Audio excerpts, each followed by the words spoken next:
good, everybody? It's your girl, KAEALLURE, back again on the booth with another juicy episode. And like always, we are not alone. I have a very special guest in the building. Go ahead and let them know who you are. Hello, everyone. My name is Kyla. I go by Kai for short. Nice to meet you. Nice to meet you, too. I'm glad that you came into the booth. This is going to be a little bit different than any episode that I've had so far on season 2. So I'm glad that you're here to, let us in on some light, shed some light into the booth. We need that. We definitely do. Right. So today we're basically talking about growth, development, and etc. Yes. Love. Let's include that in there too. Yeah, you got to include it all. I feel like having this conversation is needed. A lot of people are not self-aware. A lot of people don't know who they are or where to start or where to begin. So why not start with yours? Like, what inspired you to want to come onto this self-discovery and self-love journey? Right. So ever since a young age, I've always been an ordinary. So I've always been kind of different from everyone. And as I've gotten older, I've just realized how to embrace it, basically. Can't do anything but live your own life, be yourself, and you just gotta, I encourage to start that journey of self-love because just get to know yourself, love yourself, and embrace yourself. I like that. And personally speaking, I've struggled with self-love growing up. It's great that we're having this conversation because at a young age, I was bullied really bad. And I had some very traumatic experiences within my life that made me question my worth and then question, am I even deserving of love? So I like this. I like that you came here to talk about this. We about to dig deep today. Yeah. And I know before we started, you did show me your list. And I love that list. It had some beautiful things on it. And I know that you said you wanted to start with communication. And that's something that we all struggle with. I know I struggle with it sometimes, and I have a whole podcast. So what do you feel like is one of the blockers or, why do you feel like it makes it hard for us to be able to communicate? Honesty. Yeah. Fear of being judged. Fear of just being honest with yourself and with others. Fear of how you're perceived by others. Honesty, I feel like, is number one with this self-development journey. Mm-hmm. Like, you got to look in the mirror and see yourself for who you are. Mm-hmm. I feel like, too, it scares people. I feel like every day people are chasing an example on social media, or people are chasing to be the next big celebrity or the next big person that they don't understand who they are. And sometimes you can get lost in the sauce. Sometimes it is easy to hide under veils. Trust me, I know. I've hidden under some myself. So, yeah, honesty, that's hard. That's big. And then also, too, like, even with childhood traumatics, I feel like growing up, sometimes, if you're raised in that home where some people was like, you can't say this or don't say that, it kind of creates or shapes you to be like, okay, so I can't be myself. I can't, act this way because it's politically incorrect, or, just not being able to feel comfortable with being who they are because they have to put on a persona, or, they were taught that that's not okay, So, honesty. I like that one. I wanted to add being honest with people. If you're not able to look someone in their face, in their eyes, and let them know what you're feeling, what you want to say, how you feel about them, reconsider. And see, eye contact, I think that for me, that comes from trauma. And I struggle a little bit with it. And that's also, too, because people say I have a seductive look about myself. So I choose not to make eye contact because I've noticed, like, in the past, my eye contact might be interpreted the wrong way because I bring off a seductive aura. Hence, my name is KAEALLURE. It came because they said that I give off that energy. And I don't feel like there's nothing wrong with that. But with certain people or in certain spaces, giving eye contact some people might not interpret it, you know, the way that you mean it. So, but that's also comes off with what energy that you give off as well too, because I've noticed in some times or in certain places and spaces I've given off seductive energy, you know. And I feel like that's something that is also a trauma, you know. Yeah, it's definitely a trauma that backs behind that. So eye contact, I feel like it's weird. I'm afraid to do it, but I yearn for it. Yeah. I don't know. Is that crazy? No, it's not. Okay. I've gotten told the same thing about seductive energy. Look, I take it as what it is, but I know what I bring, what type of energy I bring. I know that I can get seductive, but that's not all I can bring. Right. And eye contact, I wasn't always comfortable with it, but I've learned, you know, looking into somebody's face, it's gonna tell you everything. It's definitely gonna tell a story. They say the eyes are the windows to the soul, and I definitely believe that, because you can learn a lot about a person. A person will tell you their story through their eyes, and some of those stories be beautiful, some of them be damaged. But I feel like too, your imperfections make you. We're not perfect beings, so no matter which way your story is written, it's like you said, as long as you stay true to yourself, that's what matters. That's what's important. Yeah, perfection is it's not realistic. We're not perfect by far. I don't idolize perfection at all. I'm always a work in progress. I tell that to everybody in my close circle, that I don't want to be perfect. I'm just me.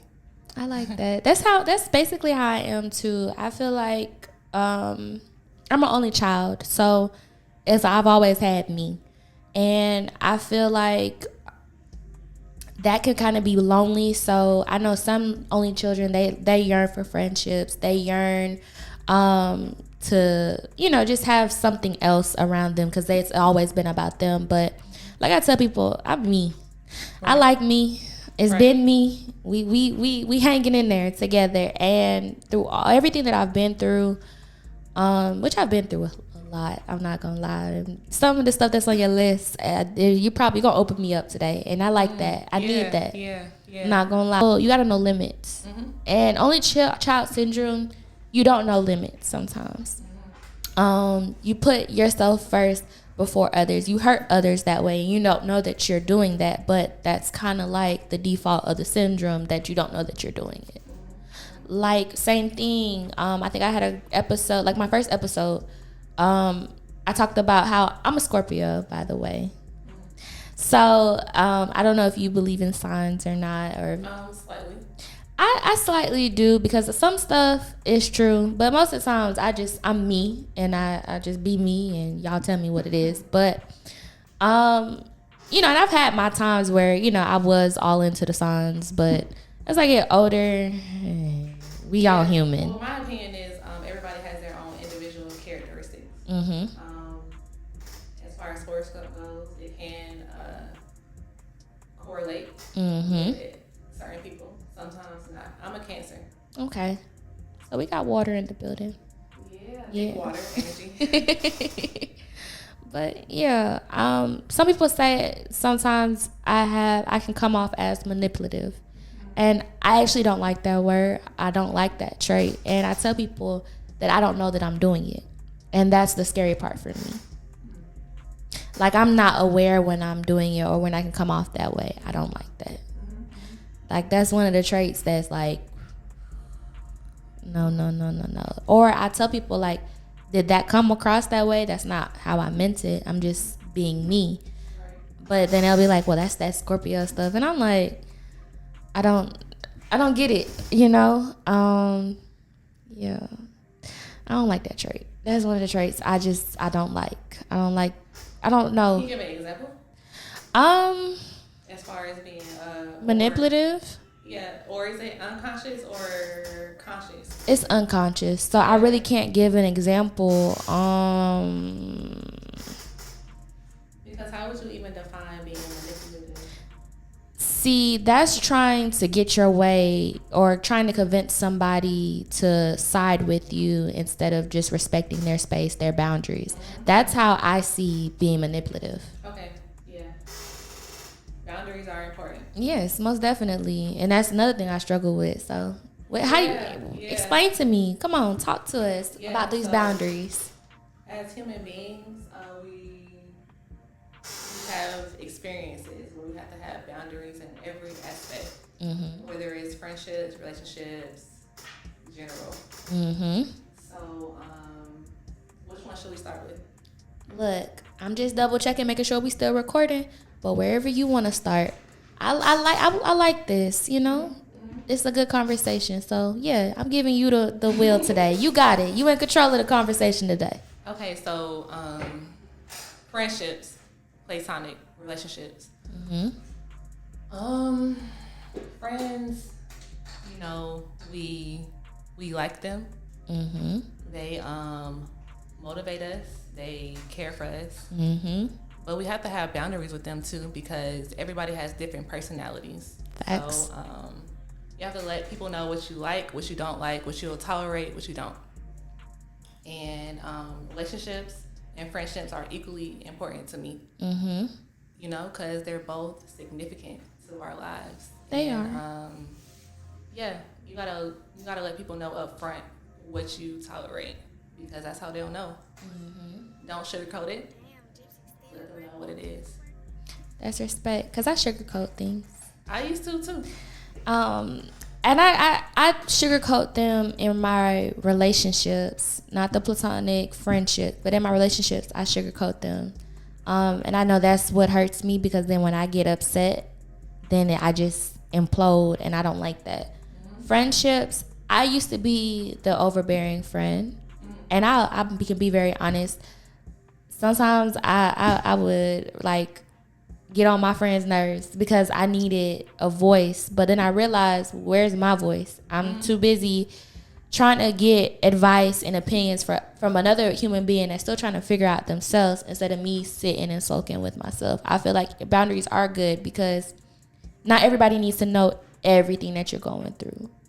No, you can't trust. You can't put that trust in everybody too. And I've noticed that trust that I used to put into people, it backfired on me plenty of times. Also too, with me being the overbearing friend, I don't think that's another form of me being selfish. And I could be honest about that. I was very selfish in my friendships, because I would implode all my energy onto them. And it's not healthy to, you know, use them as my outlet, or just tell them everything that's going on with me, because it's just not fair to them. Not every time we get on the phone, they don't need to be hearing about all my problems. That's not why they're my friend. Right. And I had to step back and notice that. So, yeah. Yeah, so I would add to that, instead of maybe telling your friends all of your problems, seek therapy. Yes, and I definitely did that, actually. I got me a therapist, and it's been good ever since. And also too, I don't feel like therapy is in one way. Like, you don't have to just go and sit on somebody's couch to talk for therapy. This is therapy.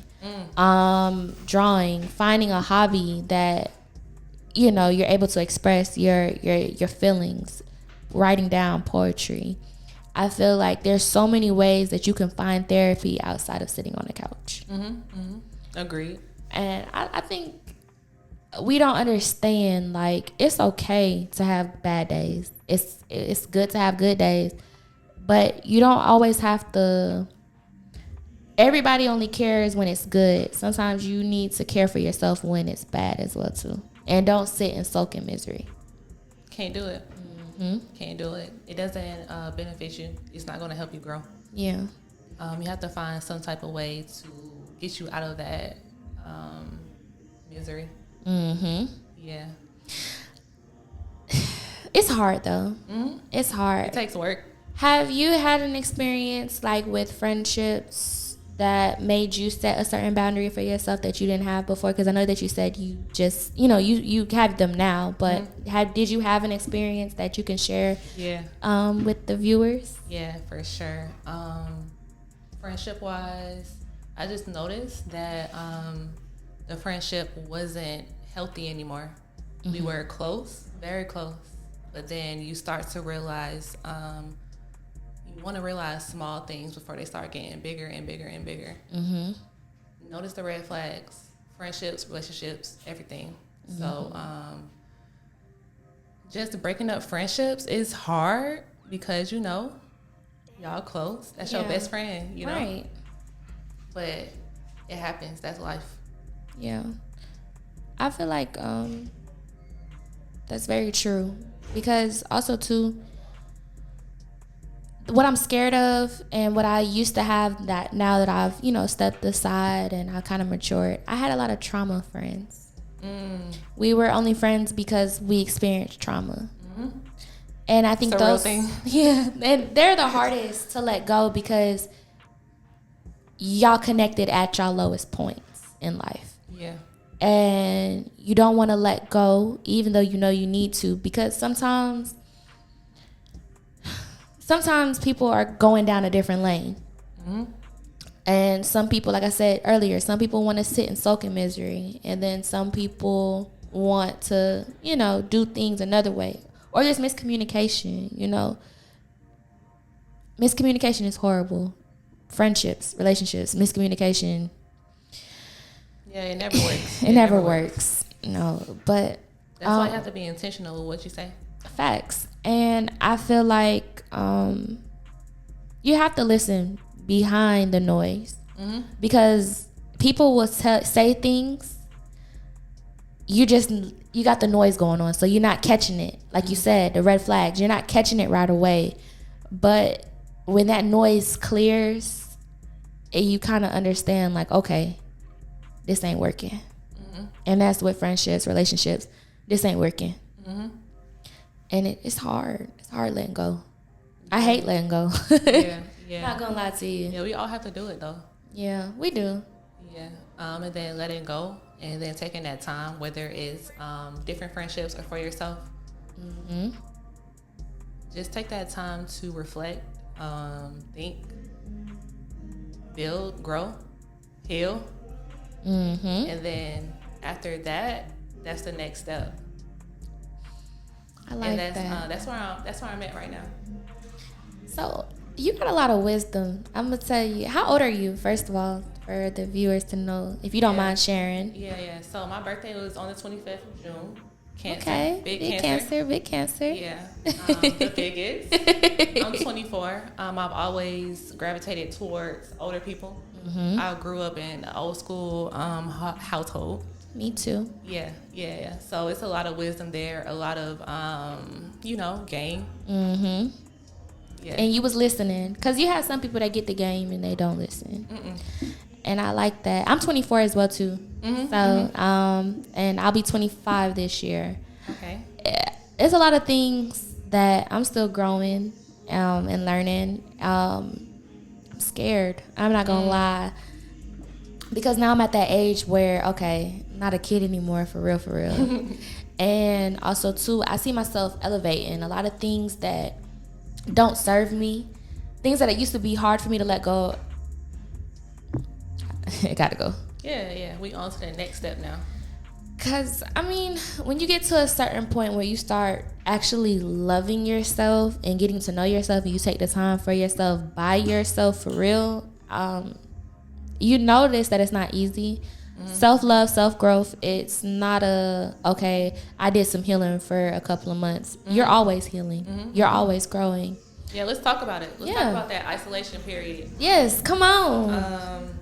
Okay, we can move on to the heartbreak part. Well, as far as romantic relationships. I would say after you break up with someone, you was really fucking with them. And then it hurts you, like, to your core. You're like, damn, like, really? So what I did was I fell off the face of the earth. You wasn't going outside, nothing? No, I wasn't outside. I was definitely inside hurting. Yeah, like really feeling my feelings, my emotions. And it was ugly. Like, my family saw it. It was like, this this isn't her. But it was necessary because you gotta feel it to get through it. Facts. Because I've been there too. I had a really bad heartbreak, and I did not leave my home. I was in the house for a good little minute. I didn't come outside for months. And also too, sometimes I'm a little secretive, like with things that are going on with me, because I like to kind of deal with everything. So my mom didn't even know. She knew I was going through it, but she didn't know the full details of why it ended, or, you know, just really what I was going through. And so once I told her, I really shut down. I didn't go outside. Like, my friends, they had to beg me to come outside, and I didn't want to come outside because I just needed that time for me. I needed peace. I needed to get back to a healthy weight. It got so bad to where... Oh, yeah, that's a big one. That's a big one, especially for women. The weight. When I tell you I lost so much weight, I wasn't eating. I was stressed out. It took a toll, like you said. It took a big toll. So, yeah. I feel like it is true. You do need that time. Oh, yeah. I feel like I rushed it. People who don't spend time alone with themselves, I suggest that you do one point in your life. You can't always be around people all the time. At the end of the day, we're by ourselves. Tap into who you are. Tap into what you're feeling, because it matters. It does. It does. Because if you don't know who you are, what you going to be out here? What everybody else thinks. It's not the move. It's not the move at all. But then also, too, you get lost in the sauce. You don't know what's not for you and what's for you if you don't know who you are. You got to start with who you are, or you're not going to be able to survive. That's how you, that's what sets your self-esteem. That's what sets your boundaries, your confidence. Red flags, green flags. You're very, very right. Because let me tell you something. I used to live or do for other people. And I'm a very loving, caring person. I love to give. But I realized, too, I'm giving, but nothing's pouring back into me. Right. Let's talk about it. Right. Come on now. Man, it gets draining after a while. And you have to realize not everybody is capable of giving, like, pouring back into you. So let's move on to the next step. Let's leave them in the past. Let's then decide who is going to pour back into you, or pour back into yourself. Simple. But see, I feel like people scared to do that. They're scared to look in the mirror and be like, oh, that's me. Oh, yeah. What? Yeah. That's you, for sure. Yeah, but no. And then also, too, like, if you're in that wave of where you really are tone deaf to everything, because you have some people in the healing stage where you become numb to everything. And some methods that you choose are not healthy methods to heal. Some are just another form of a shield that you're hiding behind, versus you actually, you know, having a sound mind, or creating your own safe space that does not just tone out the noise. That noise is needed. You gotta sometimes hear them voices and be like, okay, look, I did this, I did that, but what am I gonna do to improve? It's okay to beat yourself down, because we are our worst critics. We are our biggest, as they say, we are our biggest critics, our biggest enemies, in a sense, and I put that with air quotes. So it's okay to, you know, beat yourself up, but you gotta be like, okay, but take no. it easy on yourself at the same time. Like, you can't continuously beat yourself up. Like, we gotta be our own support system. Like, hug ourselves. Most definitely. And don't run to anybody expecting them to hug you back. You can't get that all the time. That's very true. Start at home. For those that you say, okay, I know that you're saying start at home. Some people don't have their so-called home. So what would you suggest? Working towards building that home within yourself. Okay. I love that. If it's not physically, like, make it. Yeah. I love that. I'm so glad you're here. Yeah, me too. You're making me smile. It was overdue. Yes. That I came. Most definitely. Because we're in season 2 now. And we need more conversations like this. I'm not going to lie. For sure. I think a lot of people are afraid because they're like, oh, here goes another self-empowerment conversation. But no, these are needed. Oh yeah. People are blind. People are influenced by. Do you think it's modern, like our modern generation, or just everyone in general? I would say this: the generation before us and the people that are in the offices and stuff like that, and I mean like presidential wise and in the world, they're pushing an agenda to keep us dumbed down. I really do believe that through our music. The music is getting worse. What we see on TV is getting worse. They're pushing more sex, drugs, lies, or chasing, chasing power, chasing fame. It's always been like that, but now in our generation, we don't have censors anymore. Like when we grew up, a lot of stuff was censored. Yeah, it was out there, but oh yeah, not now. No, it's all in front of our face. I feel like it's all about balance too. That's like my favorite word. My favorite word is balance. And what I mean by that is know when to turn it on, when to turn it off. Yeah, no, seriously. Because I'm not gonna lie, I have my moments where there's certain songs that I want to hear, certain music that I want to listen to, and I vibe out to it. But I also too, I have to, like you said, have balance. I have to go back to something that creates that safe space for me. You know what's for entertainment and what's real life. True, because also virtual reality. Let's get with that. A lot of AI. Let's definitely go into that. In this generation, people. Let's see if we can take it to something that's even more current. The Swarm movie that they had on what was it, on Amazon? It was about a fan crazed girl. Basically, it was pointing towards Beyonce, but it's showing how people don't know how to separate reality from, okay, this person is a famous person, but they're not God. They're not this. They still people. They still got blood and bones. But people, they feel like that's their life. They stay on social media. They watch everybody's moves. They're posting in the blogs. They're finding this, and they just feed into it so much that it's a form of escapism. That's what I say. Oh yeah, that's real. And a lot of people, they don't understand, like, at the end of the day, we are all humans. We gonna all die one day. And people are afraid of death. I will say that too. And that's another topic. But at the end of the day, we shouldn't be glorifying these things. And I say that because they're going to come and go. You're going to come and go. But yeah, I definitely believe that this generation is horrible. It's blind. They're definitely blind to a lot. I feel like this is what this podcast is for, though. Let's inform our people. Most definitely. About what's real and what's not. No, I definitely believe that, because I tell people when they come on, I had this conversation with you before we started.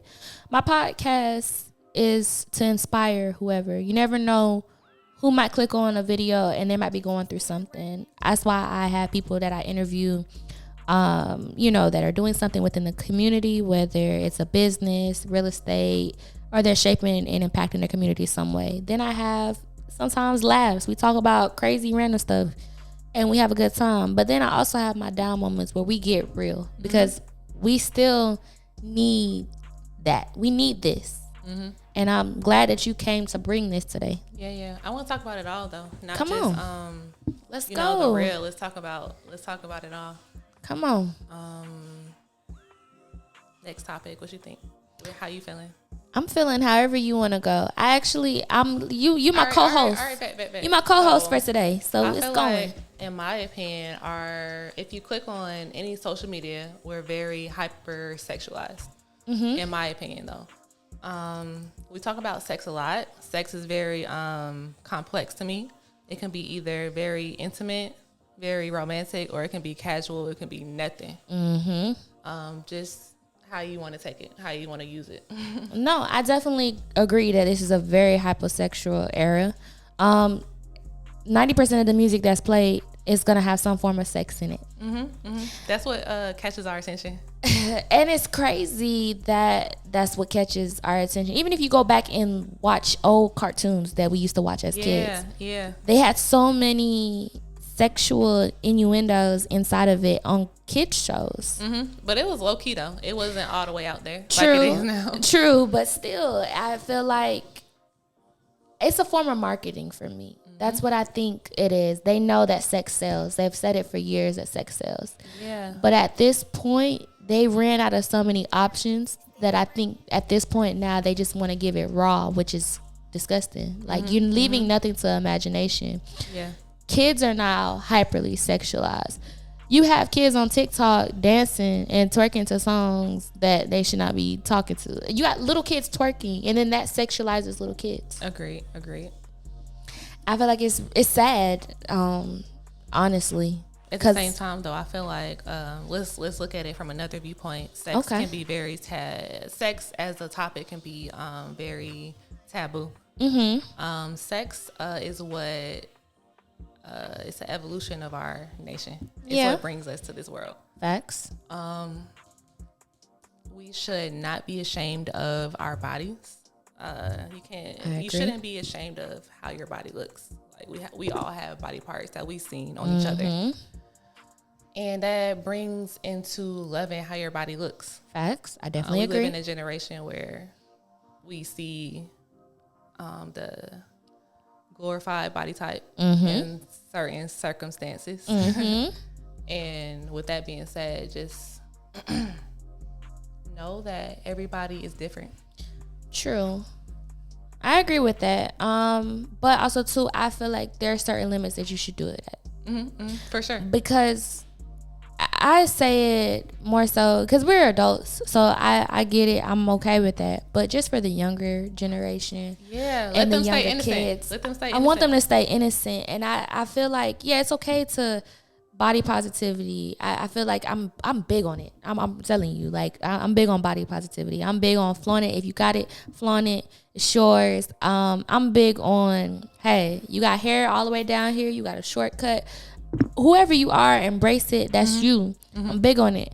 But as far as the kids seeing overly sexualized things, and then also too surgeries, like kids think it's okay. Oh, I can't wait till I turn 18 so I can go get this type of surgery because I see those type of bodies. No, that's funny though, because when I was that age, I was like, damn, when I turn 18, that's when my body gonna like form. Like that's my grown woman body. But now it's evolved to a whole different mindset. Yeah. And I feel like little kids don't need to be worrying about their body types. Yeah. Little kids do not need to be worried about wearing something that's appealing so that they can get the boys. Or I just feel like you said, I'm only scared of the younger generation being exposed to hypersexuality. Adults, that's your choice. And like I said, if you want to feel comfortable and you want to flaunt your body, flaunt it. It's yours. Yeah. But then again, we have a lot of people out here that doesn't know how to control themselves. True. Because I don't know if you've seen on the news, not on the news, but I think it was on the social media. There was a man, he was being comfortable in his body, but then he started humping the tree naked in a public park. That's not acceptable. At all. Like, come on now. It's kids. It's people. You're in a park and you're humping a tree. So I feel like like you said, I feel like doing it in a tasteful way, you can still flaunt your body and be classy. It's difference between being sexual and being sensual. And I think in this generation, they don't know the limits of you can give a sex appeal without directly selling sex in a sense. You could be fully clothed and give off sensuality. Like we talked about earlier. How I told you I was afraid of doing eye contact because I know it's seductive. That's a form of sensuality. Yeah, you can still give sexy all the way clothed for sure. But hey, it's your body. It's you. Do you. Yeah, embrace it. No, I definitely agree. I think we should talk about next topic about the drugs. Alcohol. Yes. Ooh, yeah. That's one of the things that, we could talk about that. Yeah, so let's start with alcohol being a very sociable type of thing. Hookah being a very sociable thing. Oh, man, yeah. And I'm gonna let y'all know, hookah being a very sociable thing. It's actually alcohol and hookah are one of the things that I know got me, which I don't like it. Hey, let's talk about it. What you got to say about it first? Because I feel like I've been talking, but what you got to say about it first? Well, as far as alcohol, it's very it's very easily accessible. We have liquor stores everywhere in our community, on every corner. Yeah. So we can get charged with drinking and driving, obviously, but it's accessible. It's very accessible, but I feel like you gotta definitely know your limit. I was just having this conversation yesterday. If you're going out, know your limit. Don't do too much, because when you start going over your limit, that's when things start happening. A lot of extra things start happening. Free game. Know your limit on your alcohol. Facts. Because it ain't it to be sloppy with your alcohol. Big facts. Number 2, never let nobody bring you a drink. Yeah, facts. Never let nobody bring you a drink. I don't care where you at. I don't care if you trust them, you know them. If you're not physically at the bar seeing how your drink is being made, or if you're at a house party, if you don't physically go, don't go for the punch either. If you have to drink something, make sure you pour your own troubles. Because people out here, they are sex trafficking. They are doing SA, because this gonna be on YouTube. So they're doing SA. It's a lot of things that you're not aware of, and most of the statistics say it's normally your trusted friend that puts you in that situation. Oh man. Yeah. I say be careful. Like she Trust said. your gut. Yes. And know your limits, like she said. That's very true. Yeah. I mean, it's cool to have a good time though too. It is. Definitely know your limits. Definitely know your circle. Know who you're around. Know who you can trust. You can't trust everybody. No. And also too, we're at that age too. Like I say, nobody wants to be sloppy drunk. We're here to have a good time. We've all had that friend that we had to take care of. We're too old for that, Also too, what I've noticed, there's a lot of young people, like you said, it is accessible. There's a lot of young people going to house parties, and they're 18 and they're drinking. Yeah. I was talking to somebody, and they said they started drinking in middle school. I was like, damn, how? They was like family. And family, it's blood, but they're not always the best. I'm glad you said that. Because just because they're your blood, does that make them family? Definitely not. Why you say that? Because family doesn't always have your best intent at heart. But some people are blessed with great families. I have a great family. I love them. Thank them. But not everybody is blessed with that. That is true. Everybody can seek outwards towards other people to look at as family. Just be careful. Be selective with who you trust and who you call your family. I like that. On the next episode of The Booth. Working hard and being dedicated. Let's get it. Yeah. In which ways? Because, people have jobs to where they rebrand themselves in a public eye. Then you have rebranding just personal. Embarrassment. Ooh. That's, it's different. It's random, but it happens. I don't think it's a random, because I feel like people are afraid to be embarrassed and they don't know how to pick up the pieces after it happens. I'm telling you. It's a no judgment zone. Facts. Have fun. But if it's weighing on you every time and I'll say it like this, ladies, know your body. Yeah, let's talk about it as a woman to woman. I suggest that all women protect yourself. Oh, yes. Yeah. Yes. Yeah. Don't sleep on it. Get Get your carrying. license. Slides in both ways. Dice rolling on the Las Vegas strip tonight. Slip that on and we might miss the fight. Fuck a night, I keep the wallet in my shorty bag. You know she one of mine when she tattoo that ass. I'm a lover boy, she love the toys. Keep it coming, you a rider. This that roll myself a day and count my figure shit. This that stepping out, I feel like I'm that nigga shit. I drop 30 on this room, we ain't gon' sleep for shit. If I catch you nodding off, then it's gon' be some shit. Well, you can do what you wanna, live how you wanna.